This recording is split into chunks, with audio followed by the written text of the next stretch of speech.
And we'll be having a renowned professor. We'll be having Professor James Kiarie, who's the head of Contraception and Fertility Care Unit at the World Health Organization, giving us this talk. So tune into this presentation. For any queries about CPD points, kindly email us at knhcpd@gmail.com or cpdpharmacy@gmail.com, and we'll be able to assist you. Also, before the queries, kindly check your emails and maybe on your promotions and socials and spam, because we are noticing some of the CPD points are actually, instead of coming directly to your primary email, are going to those areas. My name is Dr. Nancy Ngumbao from Kenyatta National Hospital. I'll be moderating this session. I'll give it over to Professor James Kiarie to introduce himself and begin his session.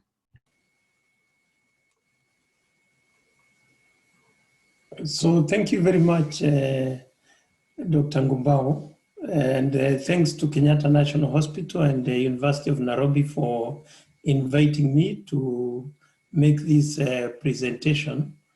I was wondering whether I can be able to share my screen. Yes, you can share your screen. Okay, so let me just do that.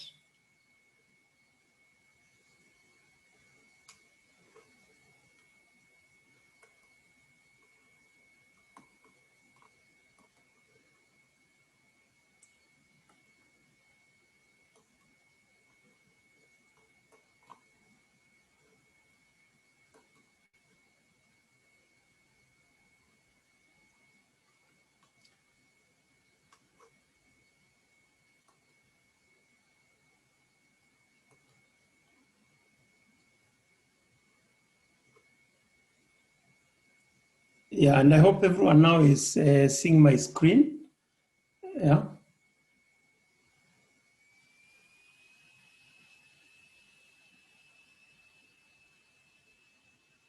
Okay, so thank you very much again to University of Nairobi and to Kenyatta National Hospital and the colleagues who are organizing these webinars for inviting me to present today.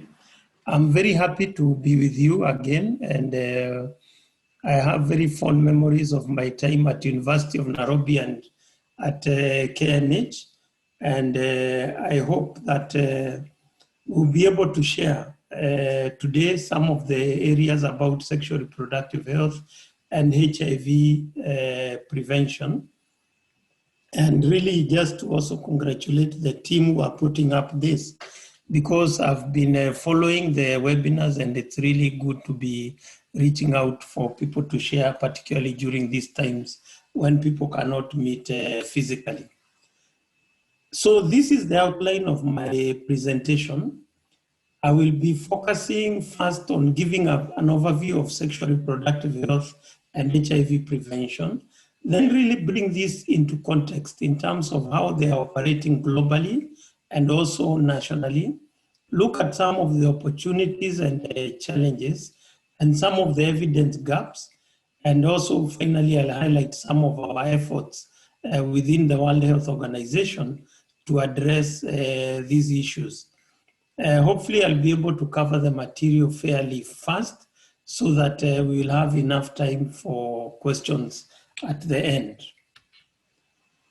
So in 2018, there was what was called the Guttmacher-Lancet Commission on Sexual Reproductive Health. And this is the most recent attempt that we have had to really define what is sexual reproductive health and rights.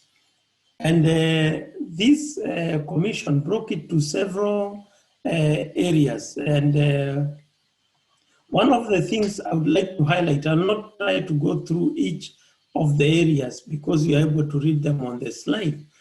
But as you can see, if you look at one of the areas, this is the area of prevention, detection, and treatment of STIs, including HIV and reproductive tract infections. That means there is very clear overlap between what we are talking about, HIV prevention and sexual reproductive health, And according to some of the definitions, these are seen as part of the same thing. The other aspect I would like to highlight is that in terms of sexual reproductive health and rights, there's a lot of controversy and a lot of variations in terms of what people consider to be in or out. As I said, this was the last attempt to comprehensively cover the areas, but there's a lot of controversy as to what it encompasses and what it doesn't encompass, particularly around issues of abortion, even issues of sexual health, and so on. And in my sense, as I followed this topic and working with in WHO, I think there's a lot of overemphasis on terminology and language rather than focus actually on service delivery. And particularly many times you hear there's a lot of effort and time spent defining terms, saying what is in and what is out, rather than focusing on what needs to be done, which I think is an area that HIV prevention has done a much better job of looking at exactly what needs to be done. Sorry to interrupt, Dr. Kiaria, but we are still stuck on your first slide. We can't, the slides are not moving. Can you kindly go to presentation mode and then we can, otherwise we are stuck on the very first slide, but that's the only one we can see. Okay, let me see what I need to do here.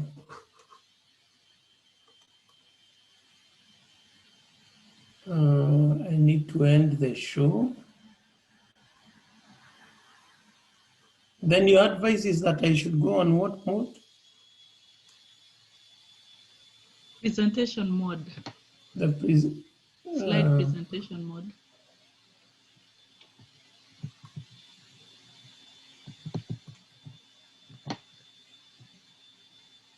On the slideshow? Yes.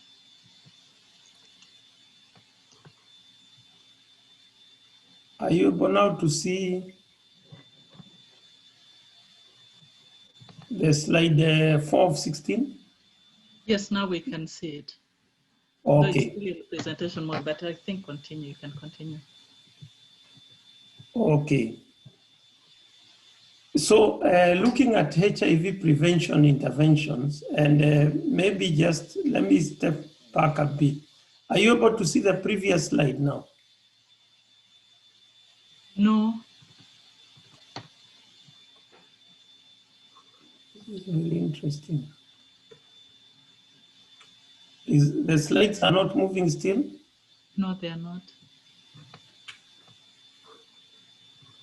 Okay, it looks like that I have some issue here. I had sent some of my slides to KNH. Is it possible to show them from there? Because I'm not able to move them. Yes. Yeah, let me stop sharing and then maybe you can share from there. I'm not, yeah. Yeah, please share them from there because, yeah, from here I'm not able to move. And a lot of the things will be on the slides and I wasn't planning to talk to the slides specifically.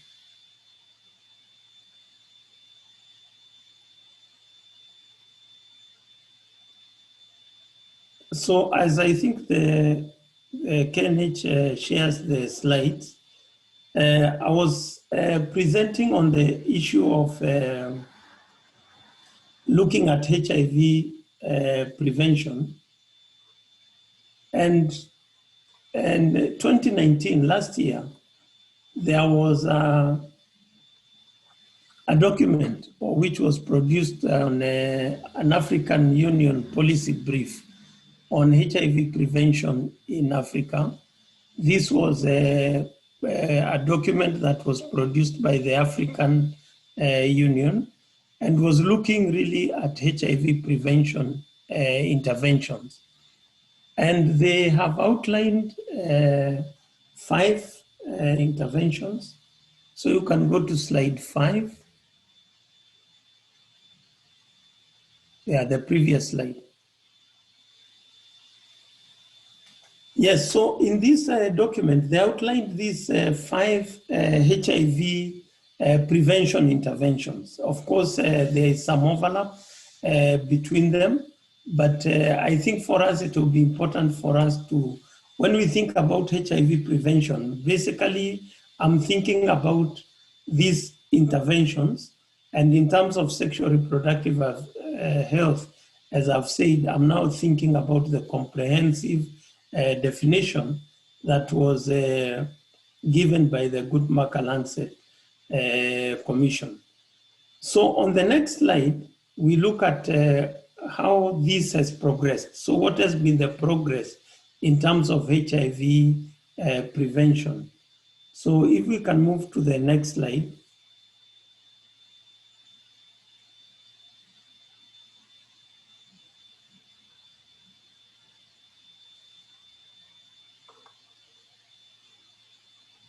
Are you able to move to the next slide?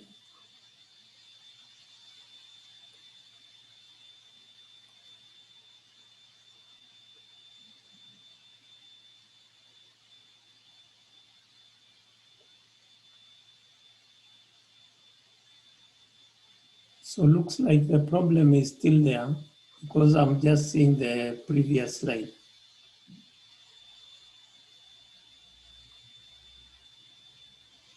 Or has it moved for the other people?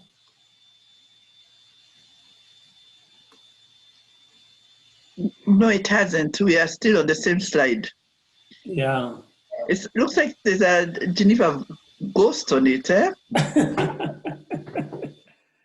I hope we haven't brought our IT challenges to, yeah, so maybe we need to, yeah, so yeah, that is the slide. So this slide, I was trying to kind of highlight the progress that we have been making. If you look at from 2010 to 2018, there's really been quite significant progress in terms of reducing the number of new HIV infections. And I think sometimes people don't realize how much progress this is. But if you really layer in the increase in population that has happened, particularly the increase in the HIV vulnerable population that has occurred at the same time, then these reductions in the number of HIV, of new HIV infections, is actually very dramatic. I think if you look, however, at the targets, the 2020, 2030 targets, they are very ambitious, and probably we are not on course to achieve those targets. But I think just to highlight that HIV prevention, however we'll discuss the challenges and opportunities, has been fairly successful in the African context. And on the next slide, so I wanted to first look at the global context, and I used the example of the Global Fund because it is the one which is providing a lot of the funding for HIV interventions. And if you go through the documents of the Global Fund, there's what is called the applicant handbook of the Global Fund. And this handbook highlights some of the things that can be funded and also highlights the kind of approaches that the Global Fund supports.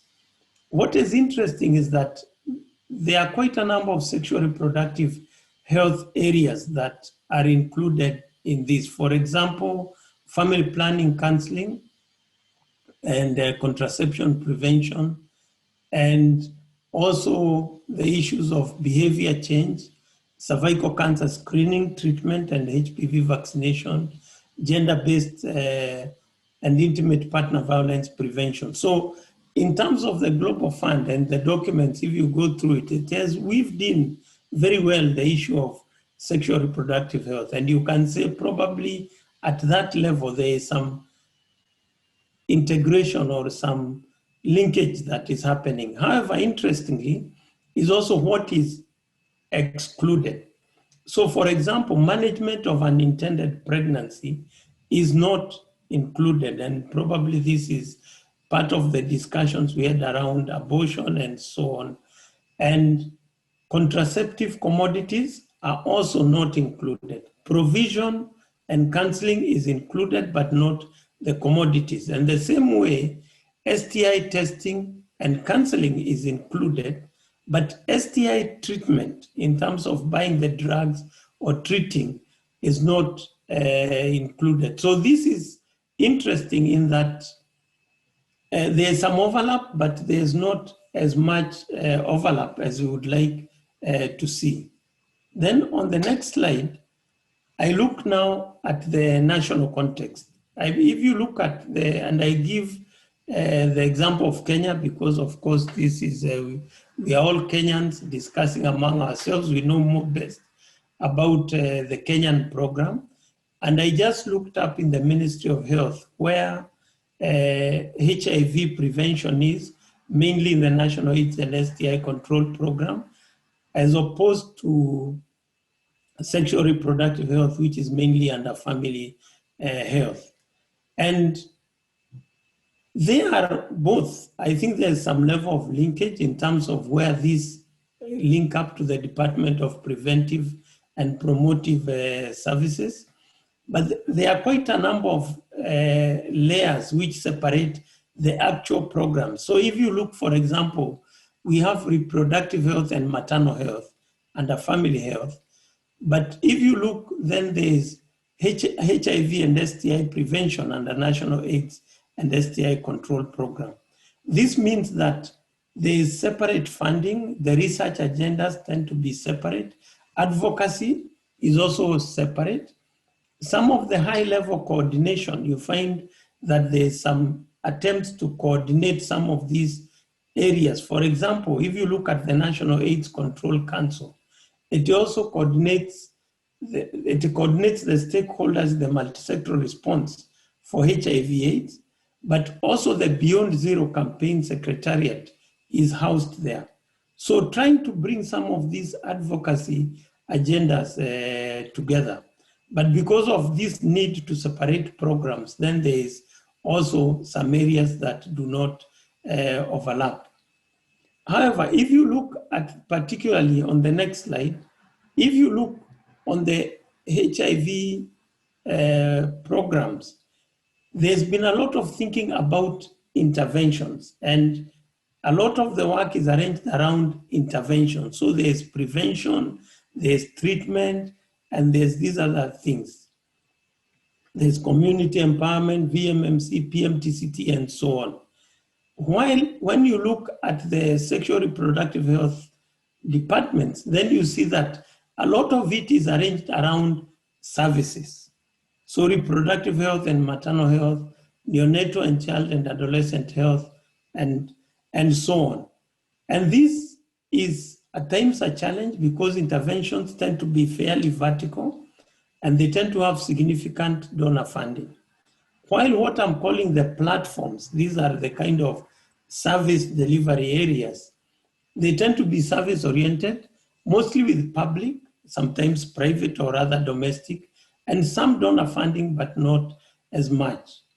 And many times when you go to the service providers and program managers and policymakers, they tend to view interventions, particularly if they are not from their area of interest, as an additional responsibility. And this is a challenge. For example, if you go to a family planning clinic wanting to introduce HIV testing, the people there, because they are looking at the service and they are they see this as an additional intervention, which raises some of the challenges that I will try to talk about next.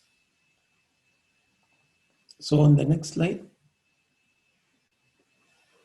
So first, maybe before we talk about the challenges, let's talk about what are the opportunities for HIV prevention in these sexual reproductive health services. I think one of the opportunities is development of operational plans, tools, and materials on how to do integration. This has been largely lacking, and what we have is what to do, a lot of tools instructing people on what to do, but we are really lacking tools and training materials on how to do these things. And probably this is an opportunity that we should take into and try to develop more practical guidelines on how this should be done. There's also an opportunity for integrated supervision.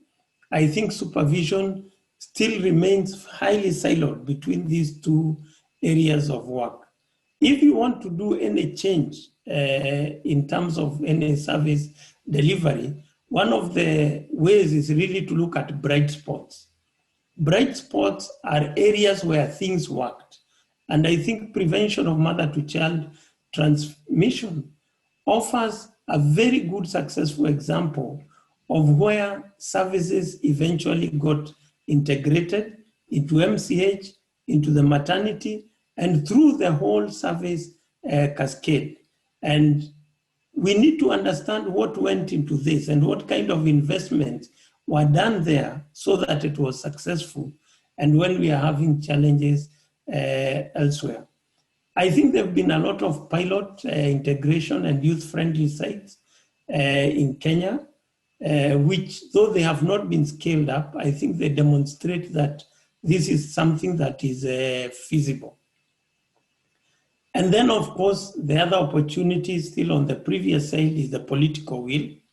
I think if you look at the policy environment, as I've shown, there's evidence that there's desire to do these linkages and integration. And there's also, as I've shown, possibility to leverage donor funding to support the required human resources for integration. I think the counties also present an ideal opportunity because in the counties, the county service provision agenda is not as broad.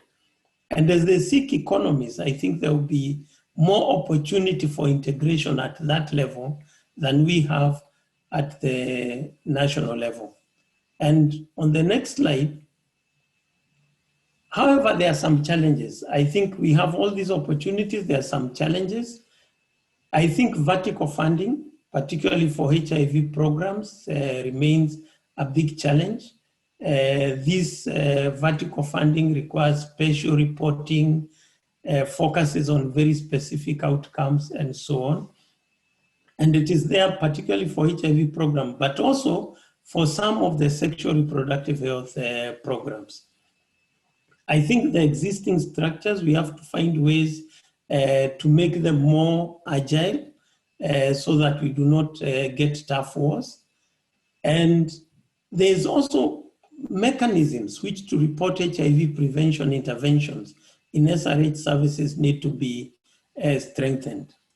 I think the reducing resources, if you look at the amount of resources available from donors, from even domestic funding, these are going to be reducing, and they are going to be reducing more rapidly now, even with the COVID pandemic and the challenges it has placed on economies.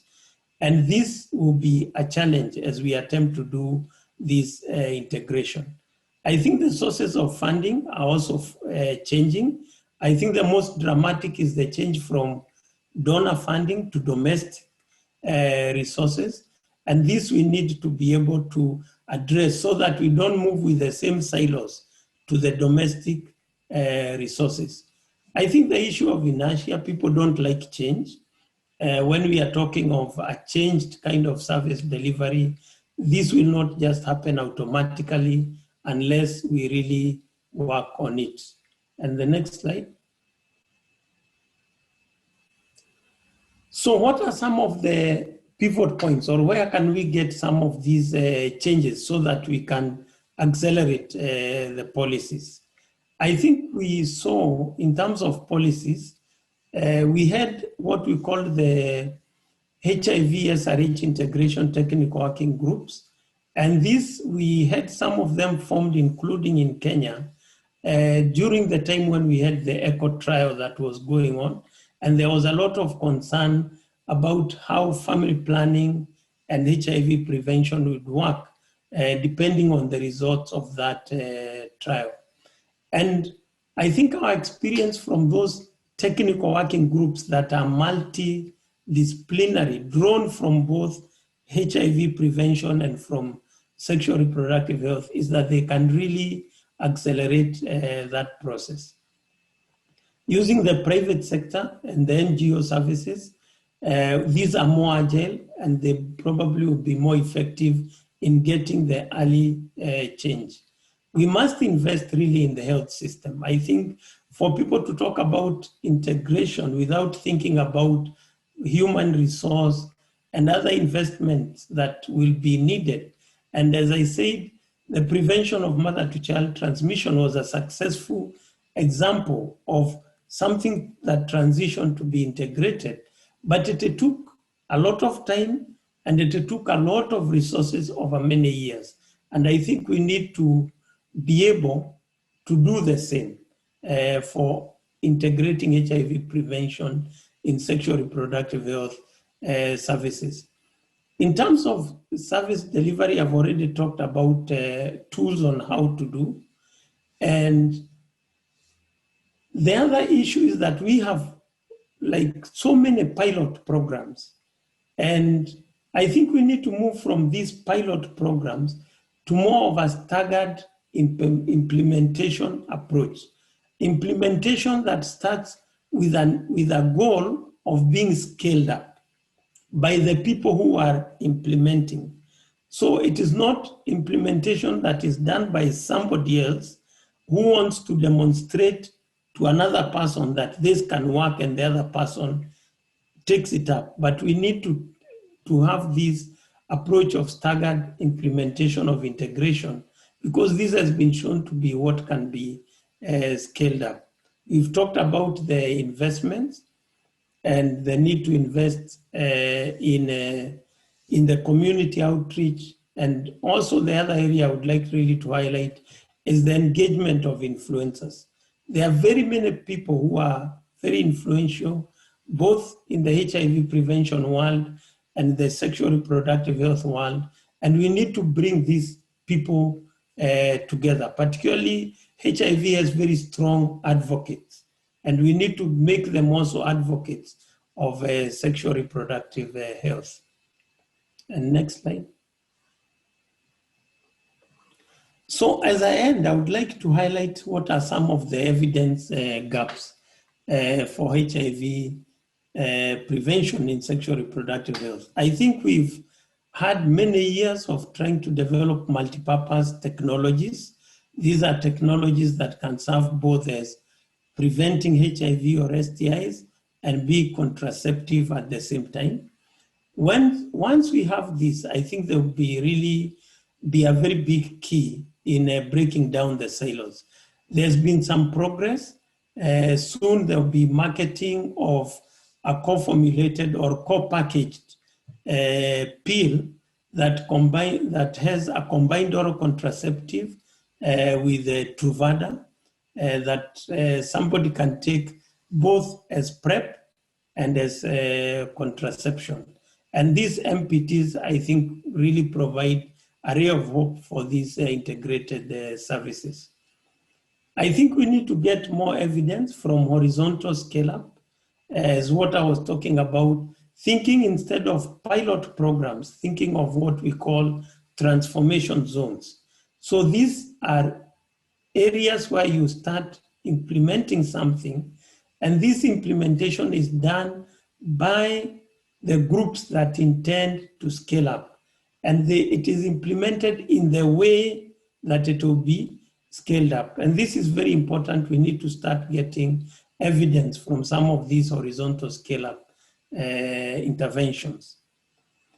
And then we also need to continue research looking at what are the benefits and opportunity costs for integrated services. For example, in a lot of the research that has been done of integrating HIV prevention in reproductive health, it has really looked at HIV outcomes.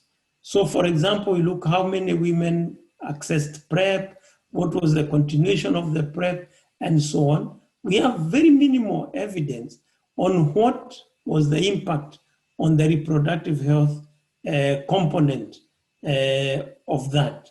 And I think you see the same gap in prevention of mother-to-child transmission. We have a lot of evidence on how effective they are in preventing HIV transmission to infants. We have less evidence on what is the impact of including PMTCT services on maternal outcomes or on other outcomes. And that evidence now is coming in from that area.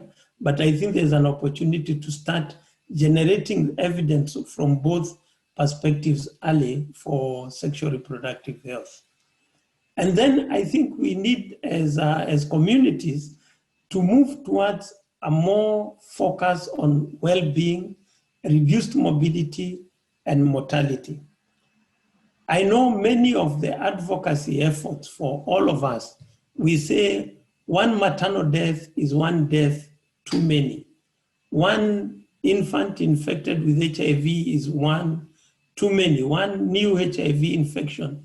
And we focus on this preventing HIV infection. I think we need to move to that one death or one new infection. Doesn't really matter what causes the death, that we need to look at these overall reductions of mortality and morbidity rather than focus on mortality and morbidity for cause specific. And this will be a very important conversation if we are to make progress in integrating services. So next slide.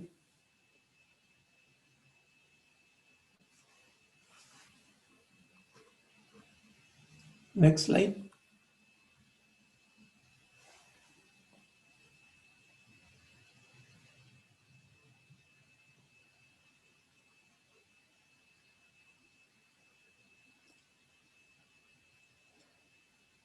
Okay, so I just want to finally look at some of the things that, as I said, that we are doing.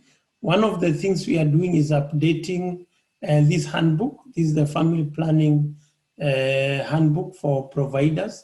And this is what is used in training a lot of the family planning providers.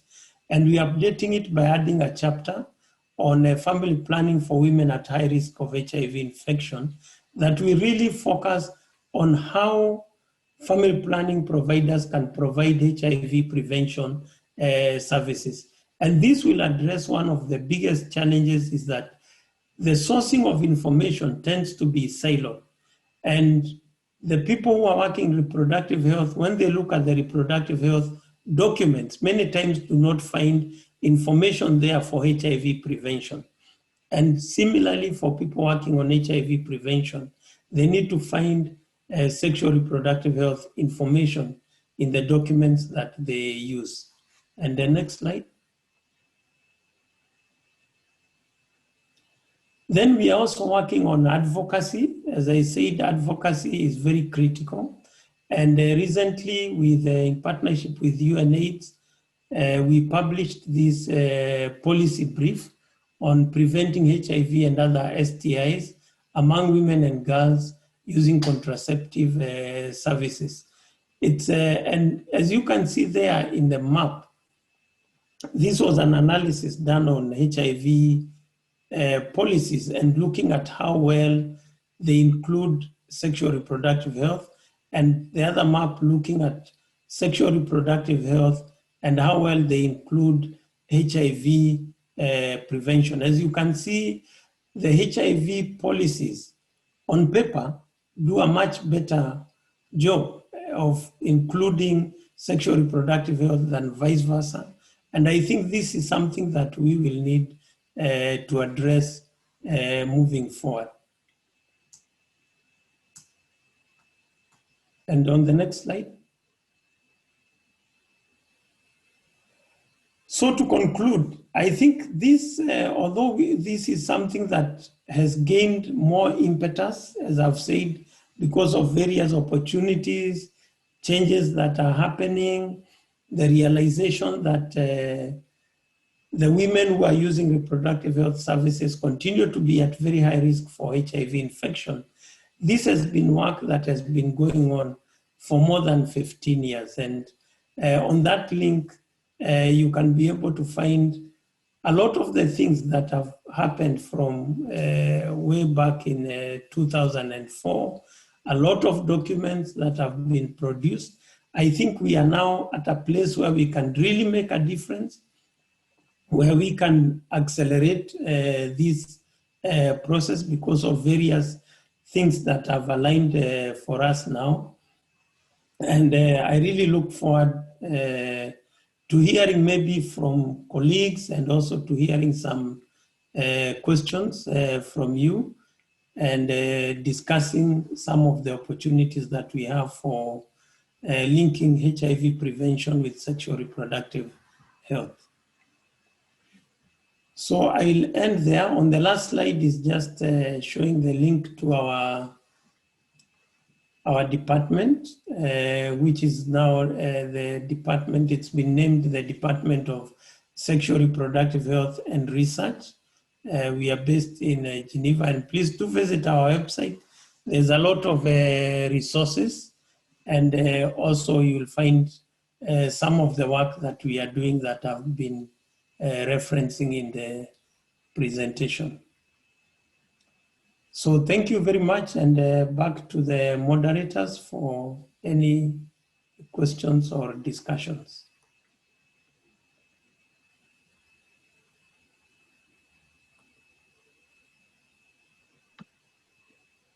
Good afternoon. May I be the first to ask a question?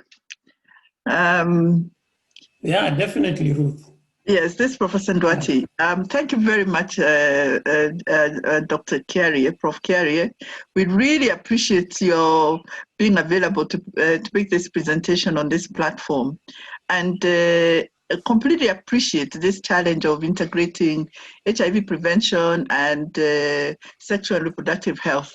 In fact, it almost takes us back to almost 15, almost 20 years when we had to play cat and mouse game to even just update the antenatal card to include HIV testing, and also the combination of the mother-baby booklet, which has really been really helpful in terms of improving services and allowing this communication. The typical nature of sexual and reproductive health is that you go home with your records, you're moving from one place to the other. Now, my question is, what is there any new work around improving the diagnosis of STDs in women?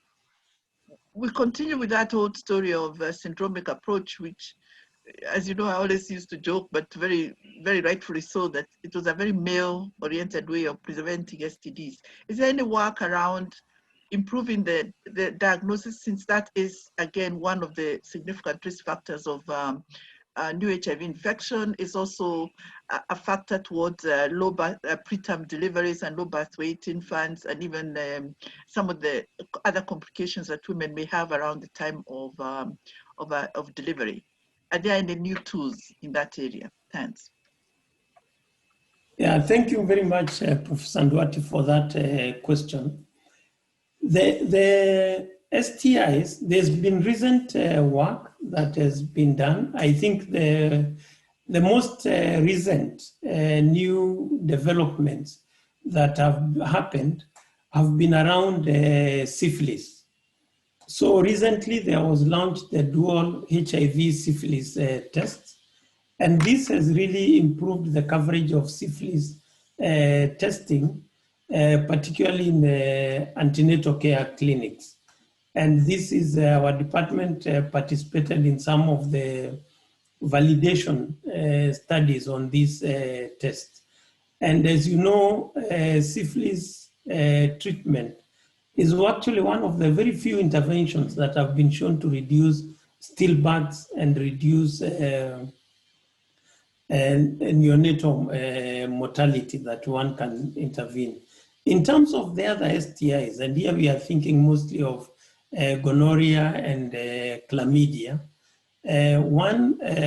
There's been a lot of work in terms of understanding the prevalence. For example, in the recent ECHO study, the prevalence of either gonorrhea or chlamydia among women attending family planning was around 20%. And this was a study done including in Kenya, in South Africa, in Zambia, and in Eswatini. And before, there was this thinking that somehow HIV came and swallowed the STIs. This did not happen. These STIs are definitely still with us. There's a lot of good research that has been done on diagnostic platforms, and including rapid tests for gonorrhea and chlamydia. And there are many diagnostic platforms that are now available. The challenge has been the cost.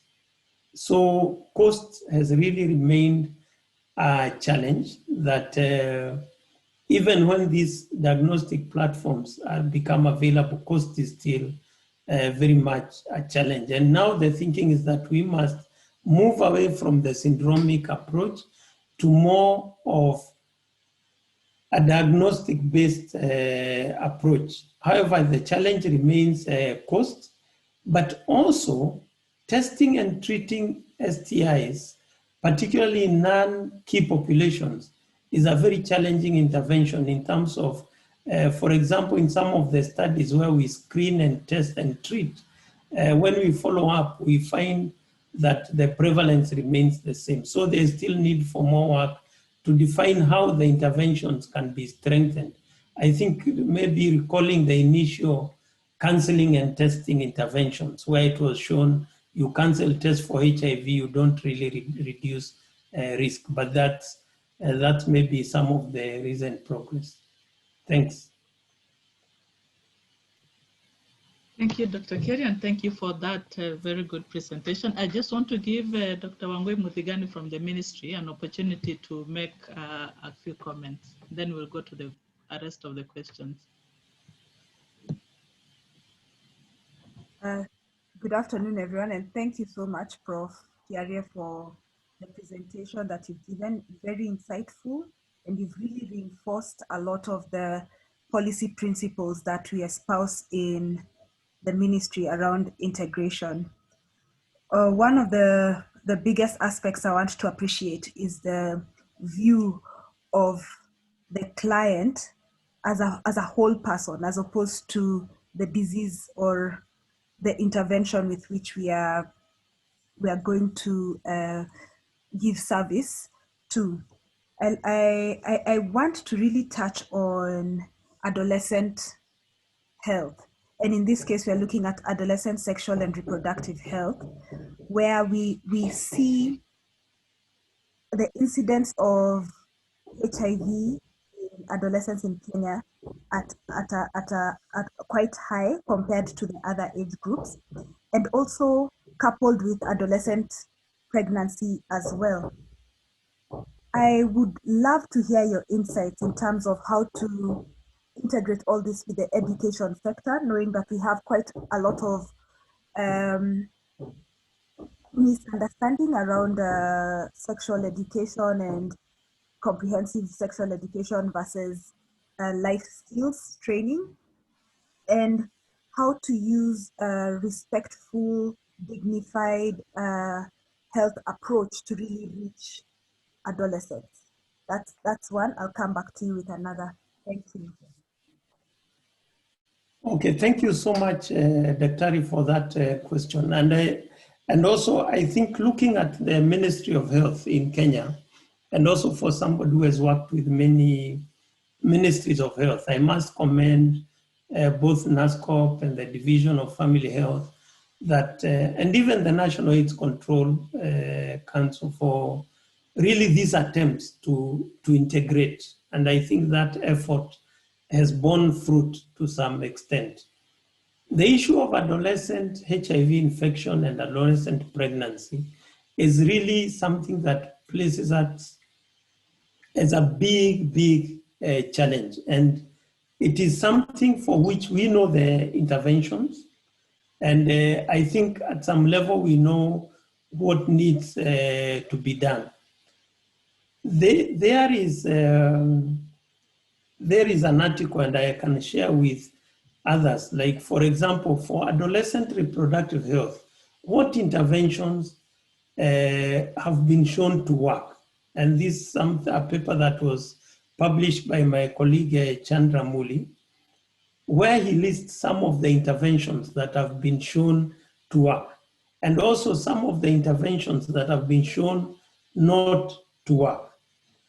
And I think it's very important for us in this to be guided by evidence and to look at what interventions. Of course, you cannot rely just on evidence. It has to be implemented in the context of what is acceptable to the community. Because if anything which is not acceptable within the community then has no chance of being scaled up. I think comprehensive sexuality education is one of those charged terms that I said that have been happening. There have been a lot of evaluations on what works. And I think in Kenya, we probably need to have a conversation that there is need for some level of sexuality education. And what level should this be, and which people should it be able to target, so that we can retain the evidence-based interventions. I think a lot of the attempts to reach adolescents outside outside the set systems within which the adolescents work with the health system, or which they work with the schooling system, have been very challenging. They've been very expensive, very challenging, and are unlikely to be sustainable. So my key thing, what I'm saying is that we have to look at our interventions. They have to be within the schooling system, the education system, or the sports system, the places where adolescents are already engaged. Creating other parallel programs, I think, will not work. I think we need to look at what is evidence-based and implement it. And I think this is an area which can help us to move forward to both prevent adolescent pregnancy and also prevent HIV infection. I think in some counties in Kenya, for example, adolescent pregnancies are accounting almost for 25, 30% of pregnancies. And many of these are not intended pregnancies.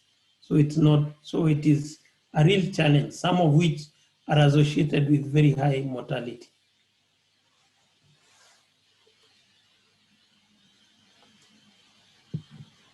Thank you very much for that. Maybe first, let me also give another opportunity to somebody else. Betty Njoroge, would you like to ask your question?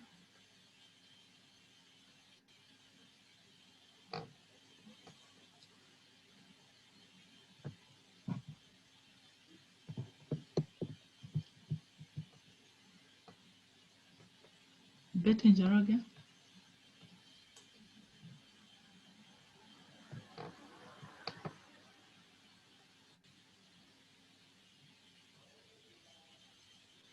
Maybe as she's coming on, I can ask. One of the questions I think was around the MTPs that you mentioned, Daktari. Somebody's asking how accessible are the combined oral contraceptives, which are combined with PrEP? How accessible are they? So currently, I think in Kenya, combined oral contraceptives are quite accessible. Unlike in some countries where this does not require a prescription, in Kenya, they still need to have a prescription, but they can be prescribed they can be available, for example, from pharmacies. If you look at the assessments of service availability, combined oral contraceptives are rarely out of stock in family planning programs. So they are usually available. What I was talking about, the multipurpose technology, is what this company has done. It has taken a combined oral contraceptive and packaged it together with a PrEP drug. So it is one pill, both that contains both the contraceptive and the PrEP drug Truvada. So because we know these are taken once a day, then somebody can be given a package which they can use for a month, that they both contain both contraceptives. And this, I think, will address one of the issues we are seeing with PrEP, is that the discontinuation rates are very high and adherence rates are also very low. So this is something that is very close to market, and it will provide an opportunity for us to integrate.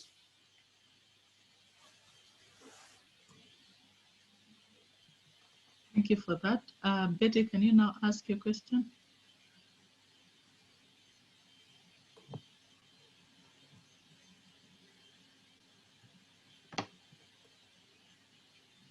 Or Roslyn Abuto?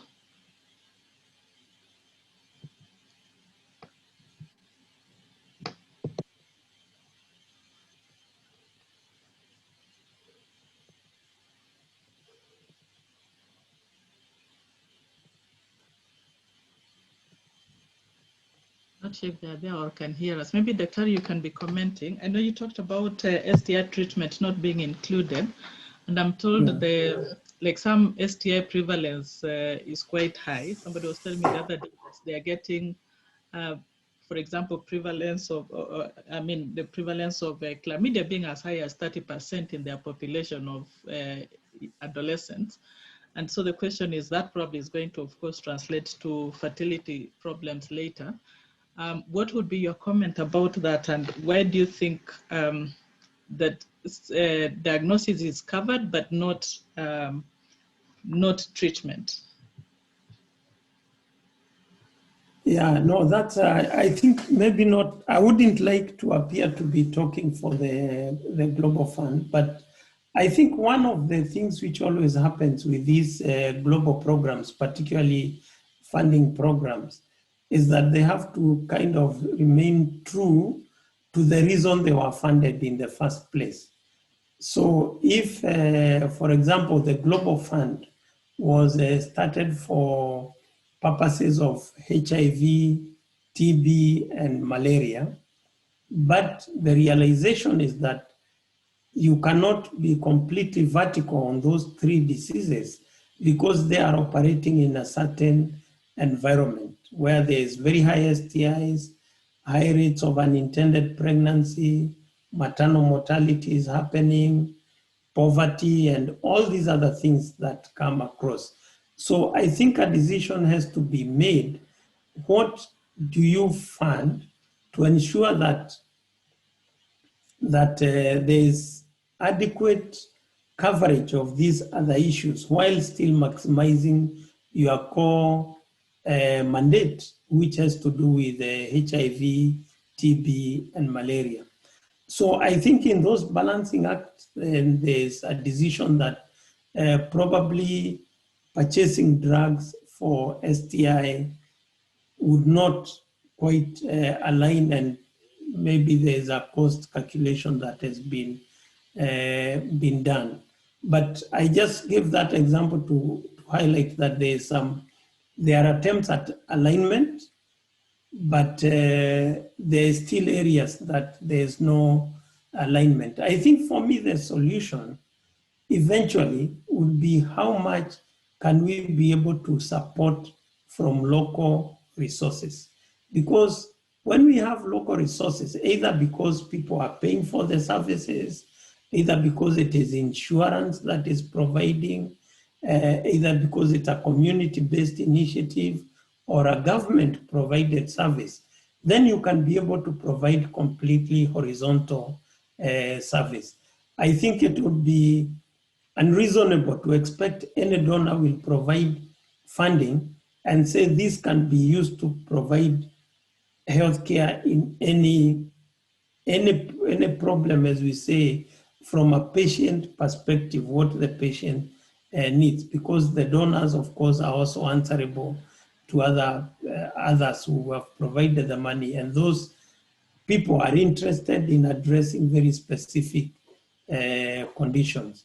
So I think that is the challenge. And the reality, however, is that is the direction in which things are moving. The reality is that very soon there will be very little money available from outside for these vertical programs. Majority, already we are seeing it, for example, in reproductive health. I think it will be seen more and more with HIV, and definitely with STI, there's absolutely no donor money that is available for treatment. So for me, the solution is really to be funded by domestic resources. It will take time, but I think also if we kind of manage the resources well, this is something that is possible.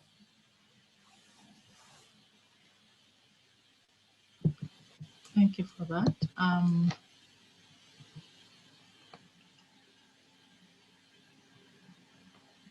Okay, now I can see somebody asking, Penina Gikore asking for whether for the combined contraceptive or PrEP medication, what happens to a person who is not exposed to HIV, and are there chances for viral resistance with time?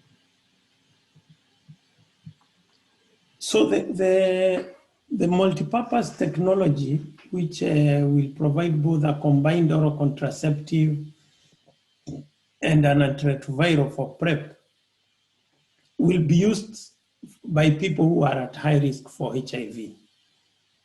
As we know from PrEP, which has been available, PrEP has been used for quite a number of years in Kenya and also in other countries, that PrEP is fairly safe. So even if somebody is not exposed to HIV, it's not that they will suffer any damage.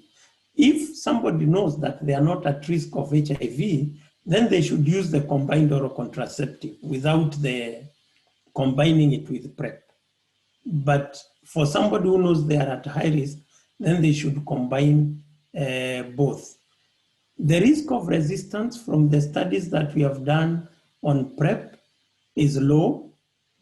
And the reason is that if people adhere to PrEP, then the chance of them getting infected is fairly low.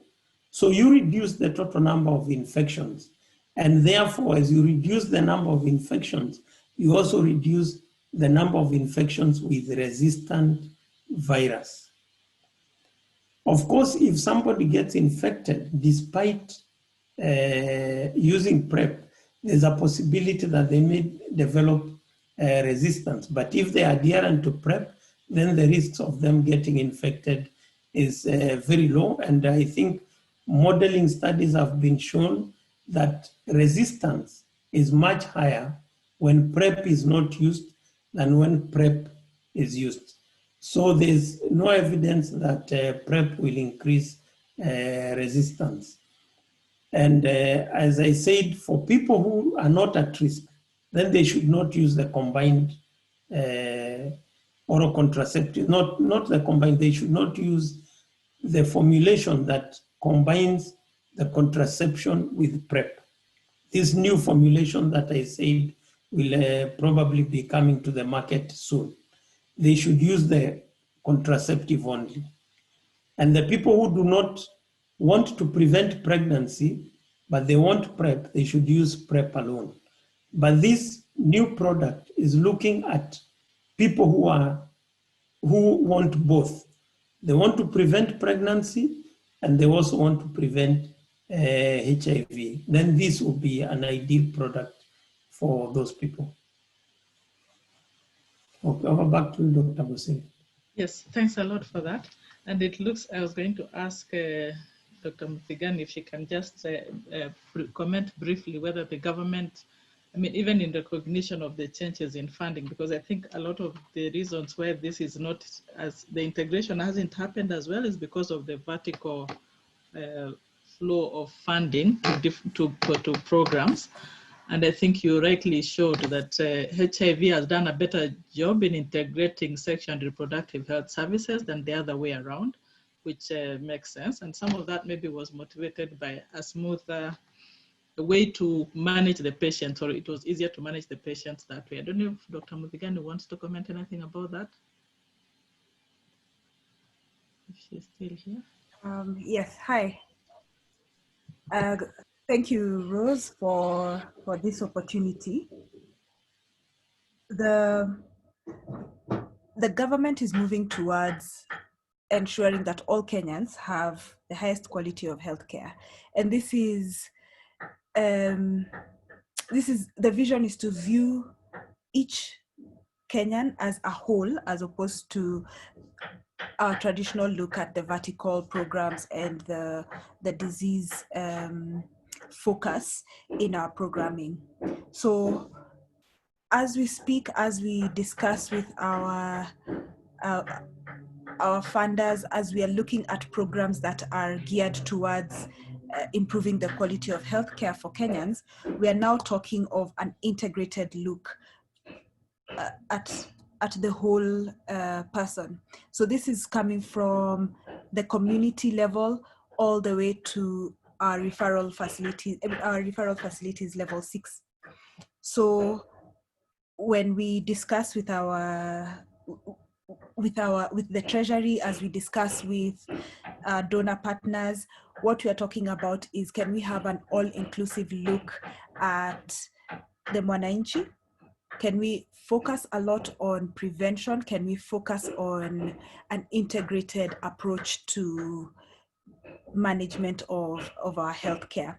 So there's a lot of shift towards that, and trying to create policies and programs that are inching a lot more towards integration of care and scale up, as opposed to the piloting and then you have bits and pieces of interventions here and there. So in response to your question, yes, there has been a lot more work in terms of integration, especially for HIV and sexual and reproductive health. And I think even within SRH, where we have family planning almost having its own budget line, maternal newborn health has its own budget line, child health, again, with that vertical approach, there's a shift towards bringing everybody together and having a one health approach to programming and to healthcare delivery for Kenyans. We're also seeing this not only in the health sector, but also in the sectors that contribute to the social determinants of health. So we are having a lot of interplay where we are integrating as much of our healthcare and healthcare determinants around the Kenyan, and looking out for improved health outcomes for all indicators and for all Kenyans. Thank you. Back to the chair. Yes, thank you very much for that. And it sounds like there's a lot of room for research around maybe implementation science research projects to just figure out also how best to do that and do it smoothly, so that there is no, for example, service interruptions or things don't really go wrong or don't go chaotic. And I think maybe it's, yes? May I ask a question? Yes. Although we're going to wind up, maybe that will be the last. Yes, so my question is both to James Carey and Wangui Muthigani, and it's on the issue of adolescents. To James, my question is there any work in WHO now to try and actually stratify this age group that is called adolescents and young women? We group 10-year-olds with 24-year-olds, or 10-year-olds with 19-year-olds, and I have strong belief that this is part of what is impeding our work around these adolescents, in that we are not stratifying and meeting people within their age group. So when your materials come out on adolescent sexual reproductive health, and you're talking about family planning, like for example, the policy, the reproductive health policy that's just exited, expired, and before we got a new one, you find family planning implants being put in little girls of 12 years old, 13-year-olds, particularly in the more deprived environments. And I pose that we need to relook at adolescents as people who are growing and take into account their development, including cognitive development. So for example, there are great interventions in Kenya that, like for example, keeping girls in school definitely reduces pregnancy and STIs in those girls. So work to make the school environment friendly for this young woman. We also know that programs that have been run in the urban slums of Nairobi, where in addition to keeping the girl in school, you have cash transfers. These stop young women going out for sets in exchange of money to buy sanitary towels and things like that. So strengthening our cash transfers so that this young woman doesn't feel she needs to go and engage in high-risk sexual activity. The other is the programs that actually just talk to the young person about their personal development. In the many years we were doing the HIV work and on pregnant women, young women, how often did we hear the lesson that nobody told me? Nobody told me that maybe I should wait until I'm older to have sexual debut. Yet we know physiologically the desires are there. So maybe the space for adolescent and adolescents and sexual reproductive health is not just about providing the service to a person who's in trouble, and that we should actually shift gear to working with the growing adolescents and to embrace messages of abstinence, defiling sexual activity. As a pediatrician, I'll tell you that your health is so much better if you defy sexual activity, both your mental health and your physical health.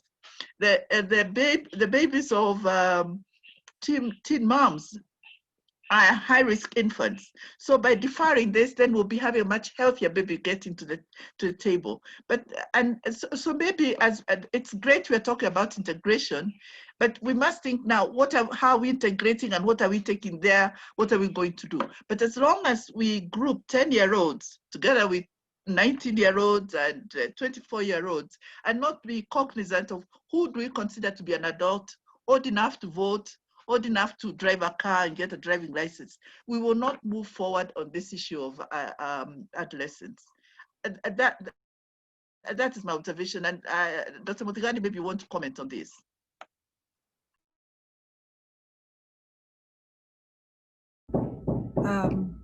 Thank you, Prof. Your wisdom is really shining through, because the primary aim is to prevent, and promote healthy behavior. So we hear you, we hear the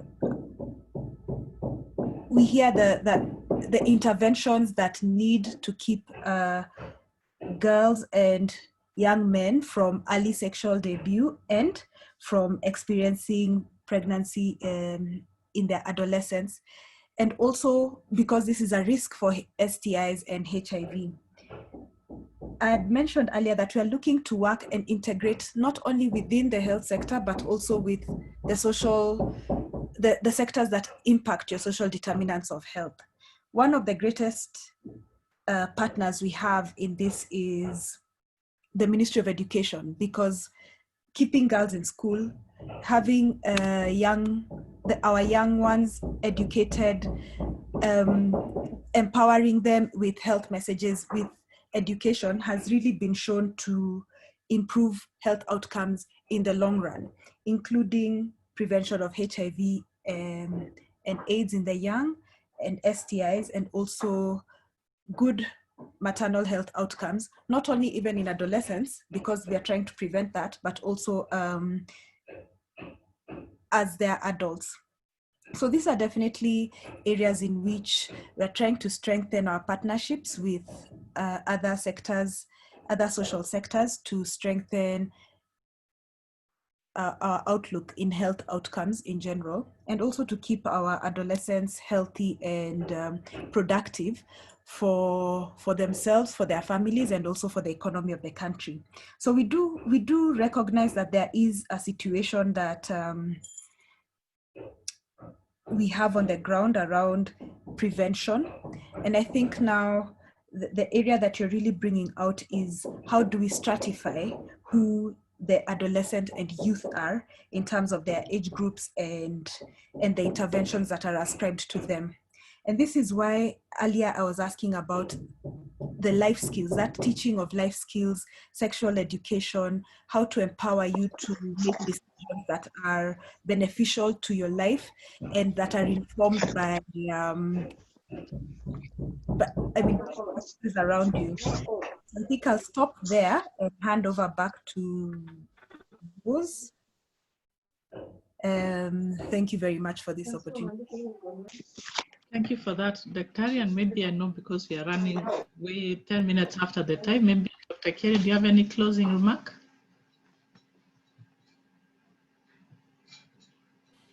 Yeah, sorry, I was still on mute. So first, thank you everyone for participating, and maybe to finally to respond also to Professor Nduati's question. There's been a lot of work which has been done on adolescent development, and specifically adolescent sexual development and their norms, and when those norms get shaped in how they get shaped as the adolescents grow up. Last year, there was a supplement that was done, again by my colleague Chandra Muli and others, on what was called the early adolescence studies, which followed a cohort of adolescents from very early through the various years to see how these develop. I think nobody would propose an intervention that does not take into account these changes that are happening in adolescence. And there are many examples, as I've said, of countries that have been able to successfully address this issue of teenage pregnancy and teenage HIV infection risk. But again, as I said, these are conversations that must be had, and that we must bring in evidence-based, age-appropriate, and acceptable interventions. I think there's no one silver bullet that there will be this community distant intervention that will completely eliminate the risk. And because there are some who will need direct interventions, and at the same time, just direct interventions on those who are at risk will not be enough as long as we don't have these broader based interventions. But thank you everyone, and thanks also for the many questions and the opportunity to discuss with you. And have a good afternoon. Over back to you, Dr. Bosire. Thank you very much, Dr. Kerry, and thank you, everyone. Thank you, Dr. Wangwe, for your contributions also from the ministry, and thank you, everyone, for coming and for your questions and participation. Your points will be sent to you via email. Thank you all, and have a good rest of the afternoon. Okay, thank you, and bye-bye. Bye-bye.